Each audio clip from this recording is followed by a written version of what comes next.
You're listening to the How in the World podcast, where we tackle global issues and discuss how we as Christians can make a lasting difference. My name is Rini Sharest, and I pastor in the heart of the Central Valley in beautiful California. I'll be sitting down with guests from every walk of life to discover innovative ways that we can make an impact. This is the How in the World podcast. Hey, welcome to How in the World podcast. I'm your host, Rini Sharest. I have a special guest, Alex Delgado. Welcome to How in the World podcast. And today we're going to talk about teen health, teen suicide, teen identity. And we know that the pandemic that's happened on a global level is causing some pretty serious issues with our young adults. And Alex, you are a youth pastor at Cornerstone Church. Yes. And I'm going to ask him a bit about what he does, his passion, and hopefully by the time we're done, you'll have great resources to help you if you are struggling with an issue or you know someone who is. So I'm going to start, first of all, with your story. What gets you up in the morning? What is your passion, and why do you do what you do? Well, the Bible says those who've been forgiven much love much. And I was robbed of my youth and got caught up in drugs and alcohol and chasing everything else and ended up completely suicidal, not wanting to live anymore. My identity was completely found in what I had. Kind of like you, I came out of the business world. I was a stock trader in Chicago. Quick money, really fast, in NASDAQ and S&P 500 futures. And when that thing tanked in 2010, everything was gone. Yeah. And I had to come to a realization that there was a God, and I didn't know him, and I had to get right with him. And he set me free, and never in my life would I have thought youth ministry. I thought I was going to be the next Billy Graham, just go save the world. But God has a funny sense of humor, and I've been in youth ministry now for a little over 5 years.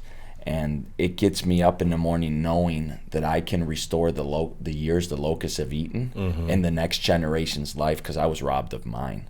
So it's a passion for me and my wife, who share similar testimonies from our pain, and now has a purpose. And by the way, I've seen you preach high energy, dynamic, and we're going to have a link at the bottom of this video where you can watch some of his high energy preaching. It's awesome. Yeah, when you don't know what to say, you start screaming.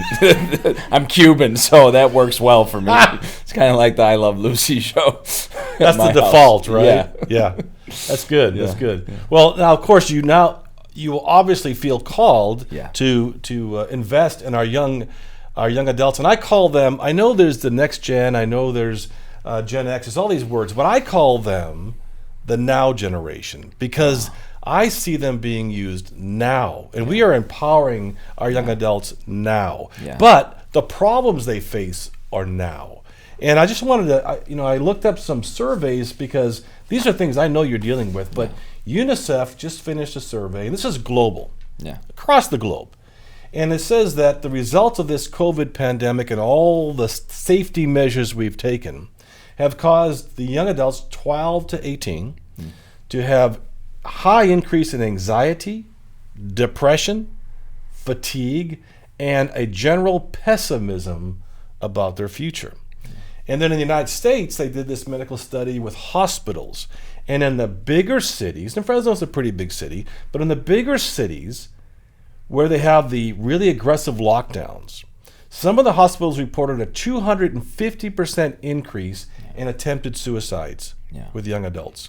So have you seen the impact of that? How are you, are you noticing it? Is it significant? And what are you doing about that? It's astronomical. The statistics can't even do it justice to what we're dealing with. You're talking kids who may have been churched, kids who have not been churched. After the first sin in the Bible, what did they do? They isolated. The devil got them to leave the presence of God, and God is saying, where are you? So when kids are alone, kids are going to make mistakes in life. And statistics show that if they have one positive adult role model in their life, male or female, they have an 80% chance more likely to make it in life. And that has been removed. some of our kids, I mean, the whole spectrum has been affected. From a church kid whose family's at home, they're miserable because they're in their room all day. They're not with friends. They don't belong to anything. They don't have a role to play anywhere. Their sports have been taken away from them where they were actually accepted. I mean, we talk about sports saving kids from the violence of neighborhoods and getting them out of poverty. Now that's been taken from them. So, and then the kids who don't have positive role models at home, they can't figure Zoom out on themselves. They don't have anybody there making them get on there. So they're just in their heads and they're isolated and they believe the voice of their feeling, not the voice of reality. And nobody is speaking life into them. So what we noticed with the church closed and the schools closed, they were all alone. Right. And you try to bring another Zoom call after a kid has been on Zoom for 9 hours a day. Even the gospel is having a hard time penetrating. And I think that's the fatigue statistic that you mentioned. One of our guys inside juvenile hall, he's been a licensed therapist for 45 years. He's the lead chaplain in all of juvenile hall. We work directly with him. He says in his entire career in 45 years, he's never seen suicide attempts at a higher rate. And he says they've compacted he was in the 8th month of last year, the last 5 years. They've already done more in 8 months than in the last 5 years total. Wow. That's just teens. Yeah. So I would say 2 out of 3 of my students have thought about suicide. Well, that brings me to another question. I hope that we have teachers and pastors and parents listening and watching this podcast, because tell me, what are the kind of some telltale signs that a teenager or a young adult is in really big trauma that you can tell? You know, what do you look for to say, you know what, there's trauma going on and I need to intervene in their life? Can you tell me or tell the parents or pastors, whoever, what are things we can look for that we know this is not good, this is not healthy? One of the easiest signs for me to tell is if a kid won't look me in the eyes. If he's talking to me and he's just looking down and he's filled with that much guilt, that much shame, that he can't even make eye contact with me. And some of my best students are in that. And they're just looking down because they don't want to disappoint you. You know, they know that you don't believe in harming yourself, that you preach life and hope. Yeah. And then all of a sudden they look at you and they feel less than because they think that you're on this holy mountain and never have these feelings. Right. So if they're not making eye contact with me, that's a huge red flag. A second one is spouts of anger. Because it has to come out of the abundance of the heart, the mouth will speak. You can't hold that in. And then the quiet isolation that many of us know. Are they making dinners? Are they eating? Has their wardrobe changed? Has their music changed? Are they wearing dark colors? I mean, these are things that we, sometimes overlook. Yeah. But it's very true. When you have an athlete who was smiling with a tan and now he's wearing all black every day, hey, what's going on? How are you? So give me, every parent knows what I'm about to say. You talk to your kids and they say, I'm fine. Yeah. Nothing's wrong. It's all good. School was fine.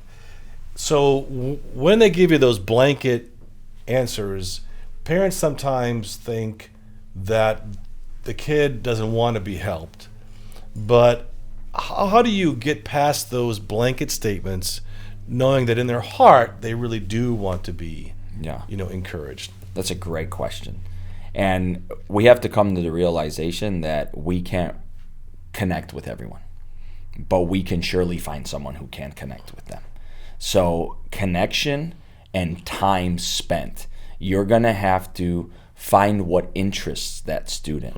So a student that's musically gifted is going to want nothing to do with me because I can't talk music, I can't hold a note, but now I can go to my worship pastor. I like you more right now, by the way, than I did before, so I'm the same way. And it's funny because I pray that my daughter will be a worship leader one day, and I was like, I don't know who she's going to learn that from.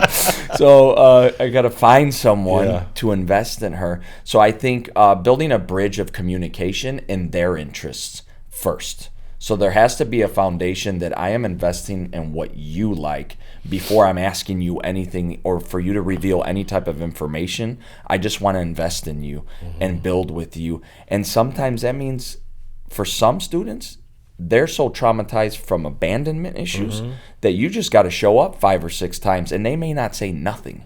And on the 7th time, they're going to tell you your whole life story, and you're wondering what just happened.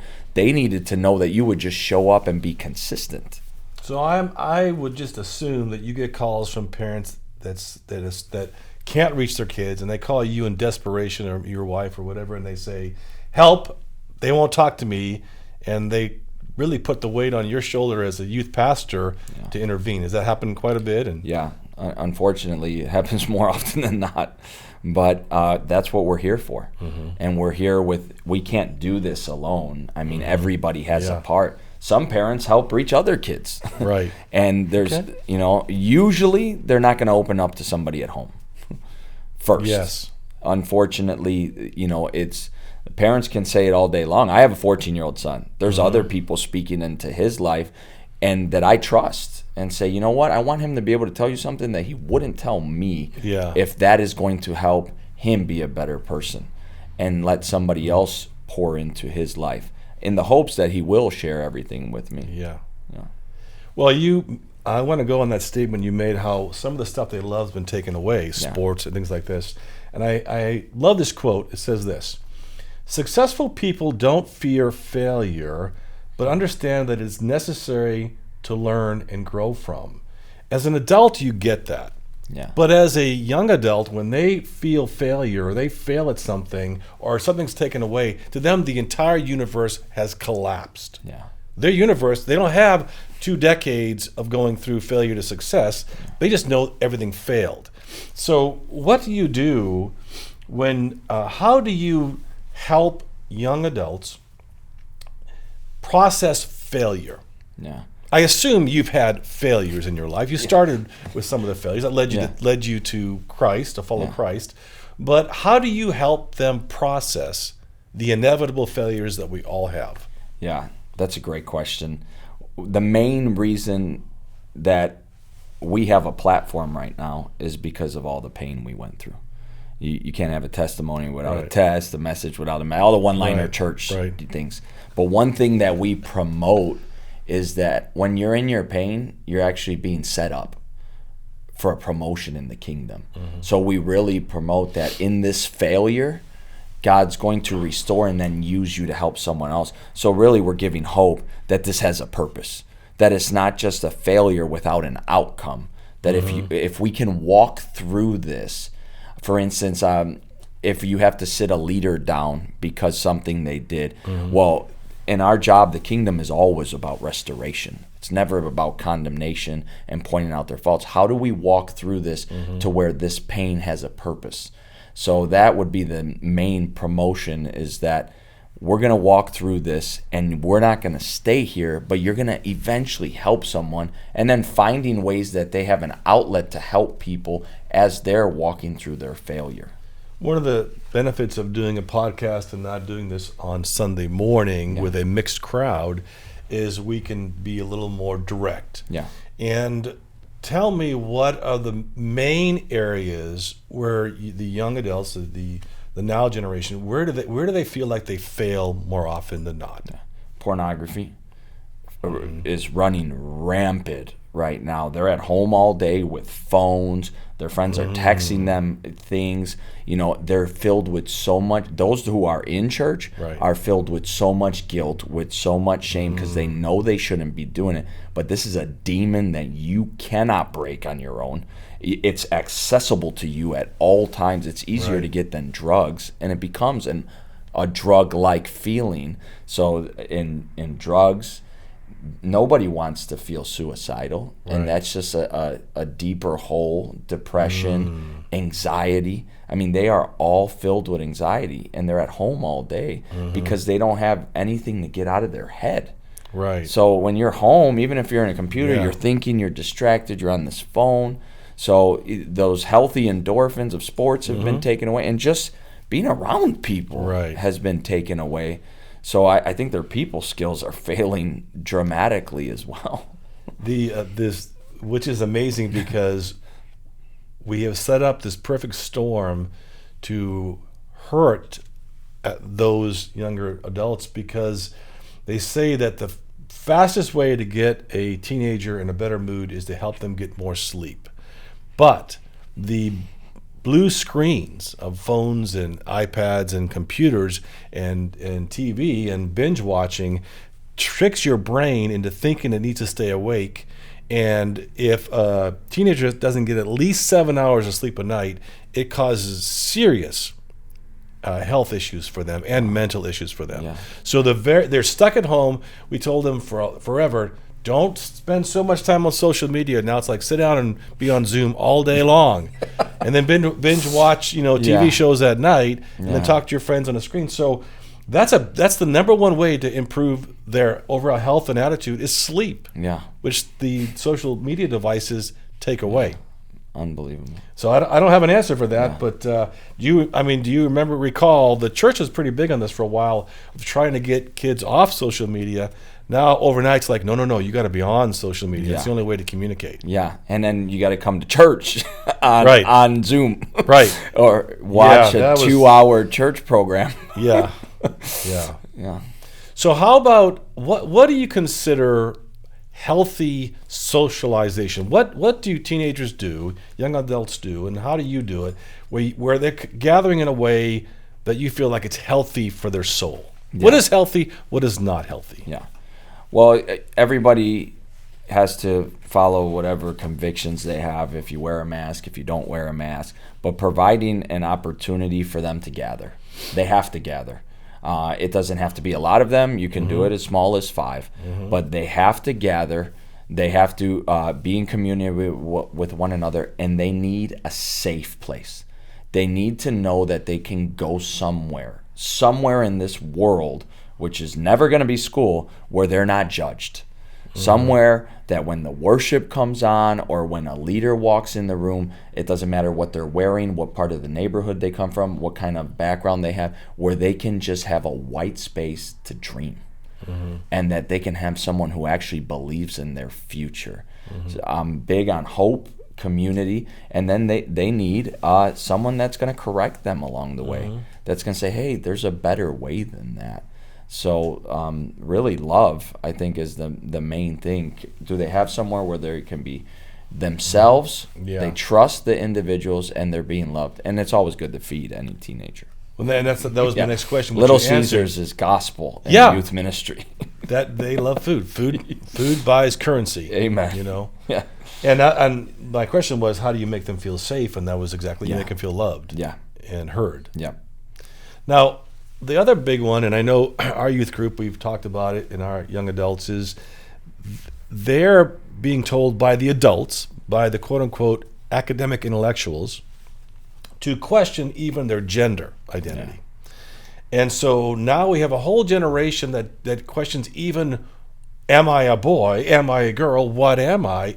And so these are things that you added to COVID, add to this pandemic, add to the fear, add to that isolation. Now we're questioning what your real biological gender is.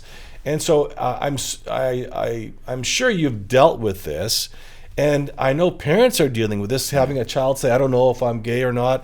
This is a real issue. Yeah. And we have the process as adults to logically look at what God is saying, or how we feel, what's happening, but they don't have the capacity yet to have such a mature conversation with themselves and with God and with others.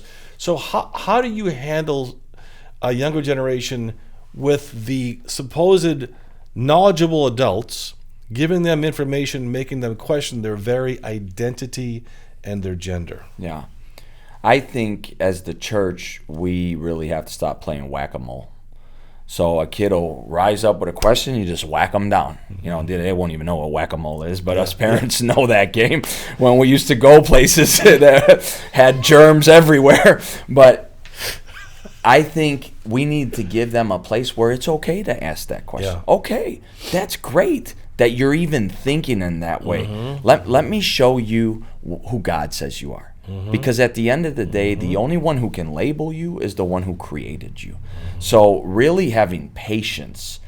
This is a journey. You know, Jesus walked 8 miles with those guys. We're going to have to walk the 6 years of the most volatile, hormonal, brain-developing age that they're ever going to. I mean, that brain is not cooked till about 24. So, and some of them still don't get cooked. So I think we need to be able to talk and not get offended, but look at it as an opportunity that this is why I've given my life, other than just. See, what this generation wants is they want to promote. They are not a consumer generation. They're a creative generation. They are. They want to create content. They want to be involved. My attendance went through the roof when I had to change my plan and say, you know what? I'm wrong here. You had to go through a 4-week discipleship course before you can put a lanyard on and stack chairs. Wow. And the Lord told me, listen, that kid doesn't need to know the gospel to belong and stack a chair. So now, you want to be a server? You can serve next week. We'll put a lanyard on you, and they feel proud. I have someone right now who's struggling with their identity, but they felt the presence of God. They felt the Holy Spirit. Their whole family has gotten saved, but they still don't know who they are completely. Are they a leader on the stage? No, but they have a voice, and they're allowed to come and serve at the church, and we're crossing the bridge as we walk with them. And then through a DNA, true 12-week discipleship, hey, these are the standards that and our core values here. But you got to earn the right to speak in this next generations. They don't want their grandparents' religion, and they've seen a lot of people talk about Jesus and not be Jesus. So they want something tangible. And if we show them Jesus, Jesus do the rest. It's not our job to change people. That's good. So you're helping them develop a healthy identity. And by the way, the second thing to help a teenager improve their attitude after sleep was to have them feel value in an activity. Yeah. And you said sports is one of them, but serving in the church is another one. You know, and the benefit that you have, and I think parents need to really consider this. Like the pastor and the parent have the greatest ability to speak truth, where a teacher who works for a public school system has a ridiculous amount of restrictions on what they can and cannot say. So do you think that, and you're limited in how much time you have with them before they are 18 on their own. Yeah. So what would you say to a parent, knowing that what they get at school from a public school may be completely different than the beliefs they have at home, and knowing that, at least right now, the parent still has the ability to speak truth into their child? Talk to a parent for a second. Well, what should they do? How should they talk and to their children to help them embrace values and beliefs that will sustain them through their life? Yeah. Well, that's $1 million question. I would say to any parent out there, as I say to myself and my wife, to challenge their kids from an early age and ask them, how's your soul? You know, a question that they're not going to get at school. Everyone says, how you doing? The number one answer is busy. We're all busy, but we're all going nowhere. We're just spinning our wheels. So how is your soul? What are you reading in the Word? Yes. And really challenging our kids, because truth is not enough. Right. Everyone's like, oh, just give them the truth. Yeah. Truth applied is what matters. Right. You can tell the truth all you want, but if you're not applying it, your life's not changing. So really checking in, doing a Bible plan with your kid. It's not the cool thing, but if they're doing it, hey, at dinner, what are you reading in the Word? How can I help you? And really being that parent that, hey, I've made a lot of mistakes, and being transparent with our kids. I think me and my son, last night when we went home, we had the greatest talk. The first few times I would ask him what he got. Oh, nothing. I'd be like, nothing? You know? And then one time, all the other kids were in the car. He was the only one who said nothing. Yeah. They all gave the textbook to the pastor. Yeah. And then when it was just me and him, he was like, hey, you know, what does this mean, that? And he started to open up, and we can have a real conversation where he can feel, because a lot of times kids of Christians feel less than a kid who comes from a home that's not Christian and the pastor's loving on him. Right. We look like the answer, but if you're a believer, you look like mom and dad who is just going to punish me. So I would build a bridge based on what God is doing in their life and speak into that. And can I add one more thing? Please. I'm preaching to the choir here. Yeah. I think we need, as parents, to speak into our kids' future and what God sees and not what we see in the immediate. Instead of the mistake, the potential that they could be. So while we're punishing, make sure we're speaking to the future of what they are, because a lot of times we're harder on our kids than when we would be on somebody else's. So make that a real example. Let's say this mom is at work and one of her kids lies to her. Yeah. Doesn't do something that they were supposed to do. And she comes home and sees that the child said it was done, but it wasn't done. Yeah. So give me an example how the mom or the dad would speak to that child truth, but also speak life into the future. Obviously, you correct the child and for not doing what they were supposed to do, but then say, that's not who you are. This is who you are. This is your calling in life. God has given you a prophetic word. Prophesy over your kids. Speak their future into existence. Listen, you're not a liar. You're called. You're chosen. You're set apart. You're a royal priesthood. And you have a plan and a purpose. And this behavior doesn't align with who you are. And I'm not going to label you by this behavior. You're going to be punished by this behavior. But I'm not going to label you by this. And let's do this thing together. And spend time talking about who they are, opposed to punishing them for a mistake they did. Now, I can guarantee you somebody who is watching this podcast appreciates the faith that you have, but they don't have your faith. They don't even know where this faith goes. And maybe they haven't been to church. Maybe they've had a bad experience with church. Maybe they don't know anything about the Bible and some of the truths you're talking about. So talk to someone right now, maybe a parent or a teenager. They don't have your faith. What is your faith? Yeah. And how do they receive their faith? And why should they receive the faith that you have? Yeah. My faith is in Jesus Christ alone, that he died for my sins. And I found myself in a place where I couldn't rely on my strength anymore. So I had to hit my knees and look up. And God sent his son for me so that I can have a plan and I can have a future. But if I didn't have faith and I was speaking to my son, I would speak to his potential. But I want to challenge you as a parent in this moment that you didn't come across this channel by accident, that you're not sitting here listening to two pastors by accident. God's word says that he wishes that none would perish, and that all who call upon the name of the Lord shall be saved. All watching this, all mistakes are forgiven, and we don't get to heaven by being good or bad people. We get to heaven by having faith in a holy God. So I would challenge you right now as you're watching this, that if you call upon the name of the Lord, you shall be saved, period. Yeah, thank you. Yeah, appreciate that. And by the way, we will have a link at the bottom here. And if you're questioning what Alex is saying and you're questioning what that means to be a Christian, we will have resources available for you to look online and to find ways to answer the questions, because you have a lot of questions when you decide to make that decision. Yeah. So they'll be available for you at the bottom at the link. You know how you get these crazy quotes that come out of places that are questionable, but they still are great quotes? Yeah. I want to tell you one that came from the Game of Thrones. Okay? All right. That's like the best show in the world. Yeah. But I love it because I've never seen it. Well, I've seen blurbs on YouTube, by the way, but I probably watched the whole thing because I'm into that kind of stuff, where the medieval stuff, right? Yeah. But this is the one thing I loved. There was this scene with this guy his name is Lord Baelish. He's the bad guy. He's the dude who causes all the trouble, right? And he tries to put the queen in a bad place. And he says to her, knowledge is power. And then she gets her guards to go over there and she says, you know what, kill him.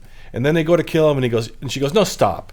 And then when they stop, she goes, power is power.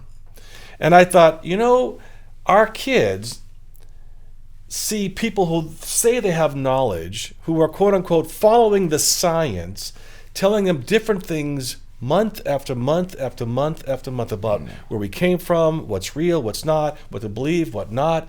They say they have knowledge, and they're telling children this knowledge, but the knowledge they say keeps changing. The science doesn't make sense. And then we see people who have power, who are our leaders, using their power with absolute autonomy because of the pandemic. And so you have our young adults who feel powerless already, confused already. Yeah. So my question to you is, you must draw on some kind of knowledge to do what you do. Where does it come from?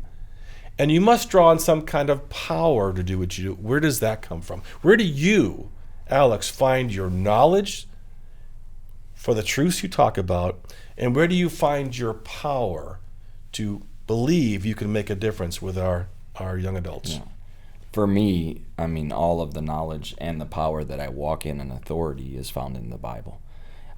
I believe, this is my personal belief, that we don't need any more high-capacity leaders. We need men and women who are in the presence of a holy God that can show his love to this world. Because, I mean, the Bible's clear. We're supposed to be salt in this world, a light shining. So if I have a faith that doesn't attract, what kind of faith do I have? Mm-hmm. I mean, if I believe what I truly believe, it is the greatest news in the world. It means that I'm going to, I'm immortal. Talk about Game of Thrones. I'm never going to die. Mm-hmm. All right, Spider-Man don't have anything on me, and not by anything that I did. And that's the beauty of the Christian faith opposed to any other faiths. You have to die for your God for all others. My God died for me. Mm-hmm. He's the one sitting on the throne. So I think if we're going to be leaders in the Christian world, we better be spending time in our Bible. If 2020 has showed us anything, every time you turn on the TV, another pastor has fallen. And as a young pastor that hasn't been in this very long, that scares me and shakes me to my core, because some of these guys I looked up to, and they've done amazing things in the kingdom, and all of us are flawed. So the power has to come from Jesus, and the love has to be Jesus's, because the reality is I have no power to change anyone. I have nothing that I can encourage you enough. I can move you emotionally to an altar and you can shed some tears. But if a life is going to be transformed, only the power of Jesus Christ can do that. And that's the faith that I believe in. Next one is, how do you, because we're coming out of this isolation time and trying to reestablish relationships, how are you building teams? Who are you building teams with? What resources should we be connecting with? Yeah. How do we re-collaborate with other people that are not just our immediate family? Yeah. So in my case, being a youth pastor, we have a team for our youth ministry. 2020 was rough. It exposed a lot of people's motives for coming to church. When the church was closed, we had adults that would just come and maybe check a list that, hey, I came Wednesday, did my duty, and left. But what we're seeing with this generation, if you're only serving on Wednesday, you've lost. I mean, this is a Monday through Sunday. This is you're investing in a life. You're not just doing a good moral thing. So what we're seeing is building a team that counts the cost first. That, hey, I need a commitment that you are going to invest into these kids, because the last thing this generation needs is someone else to abandon them. So I think setting the platform that, what's your commitment, this is what is expected, and then from there structuring it according to giftings. We believe that in the church that you are living your best life for Jesus, one, when you're saved, and two, when you're serving. So where is your God-given gift? I don't need a volunteer. I empower calling. Where are you called by a holy God to serve? And I want to pour as much gasoline on that as possible, because now you're living your purpose. And through your purpose, you're reaching the next generation. I think that'd be another future discussion, just on how to discover your calling. What is a calling? Yeah. What is a passion? Yeah. What is a like? It's like, I think there's so many opportunities to figure out what your calling is. That's a whole other discussion for another day. But that's a good discussion to have. I'm going to also have links in there for help. If you or someone you know is struggling, we're going to have helplines to call, because we want to make sure there's plenty of places to get help. If you're feeling anxiety, you're feeling worried, you're feeling suicidal, we have links. Just call the number and you have immediate access to people that can help you. I want you to give us a final word of encouragement, speak a word of life. Yeah. I happen to believe that because we serve an omnipresent God, that doesn't matter that we're sitting in this room today. This could reach someone in South Africa when it airs, and it could change their life. And so I want you to say one final word of encouragement to both young adults that are watching and those who oversee young adults. Give them something encouraging to go with. Yeah. Especially to this next generation, I just want to tell you, you are not canceled. That God of heaven and earth chose your generation to come up in the middle of a pandemic. He chose you worthy enough to be isolated. Mom and dad, God chose you to be a parent in the middle of a pandemic. It's not by accident, it's by design. And I want to give you some hope today that if you don't know Jesus, that you have an opportunity through these links. You have an amazing pastor here to encounter this hope that we're talking about. But God does not make mistakes. He knew we would be here, and he knows there's a purpose for it. And if we keep our eyes on the problem, we can't see the solution. So he's going to take this pain and give it a platform. So whatever you're going through today, I encourage you to reach out to someone. Mom and dad, reach out to these links below. Another pastor, somebody where your faith can be activated, because I believe the best days are yet to come. Ephesians 3:20 says, "Now to him who is able to do abundantly more than we can ask, think, or imagine." God is going to take this generation that everyone is saying is going to be the worst generation of all. Well, there was a little boy named David in the Bible who showed up, and everyone thought, what are you doing here with pizza to give to his brothers? And he took down a giant. So when I see this generation labeled a thrown away or a canceled generation, I just get excited, because I believe there's a generation rising up right now that wants the authenticity of a holy God. And our God is no respecter of person. Those who call upon the name of the Lord will be saved. And I truly believe we will see the greatest awakening in this nation from this generation. Absolutely. Yeah. And it's happening now. Yes. Because they are the now generation. That's so good. Yeah. Thank you, Pastor Alex, for being here. I appreciate it. Yeah. And by the way, please subscribe to this podcast. Tell your friends about it.